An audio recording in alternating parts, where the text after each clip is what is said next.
বিশ্বের ১৮০ দেশের প্রায় ২০ লাখ হাজি সারাদিন আরাফাতের ময়দানে অবস্থানের পর সূর্যাস্তের সাথে সাথে রওনা দেবেন মুজদালিফার উদ্দেশ্যে।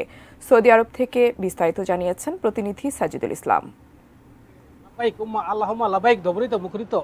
আরাফাতের ময়দান কিছুক্ষণ আগে আরাফাতের ময়দানে শেষ হচ্ছে খুদমাতে, কিন্তু বিশ্বের মুসলিমের ফিলিস্তিনি সহ বিশ্বের মুসলিমের ঐক্য শান্তি কামনায় বিশেষ মুনাজাত করা হয়। পরে কিন্তু হাজিরা এক আজানে এক একামতে কিন্তু জুহর এবং আসরের নামাজ একসাথে আদায় করেন।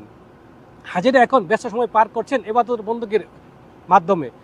সূর্য ডোবার সাথে সাথে হাজিরা যাবেন মুজদালিফার উদ্দেশ্যে রওনা দিবেন। মুজদালিফায় প্রথমেই ৪৯ কঙ্কর সংগ্রহ করবেন এবং মাগরিব এবং এশারের নামাজ একসাথে আদায় করে অতিবাহিত করবেন এই রাতটি।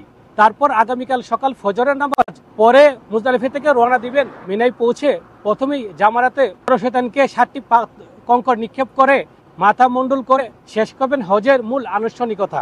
এই ছিল আরাফাতের ময়দান থেকে সর্বশেষ খবর আমার কাছে।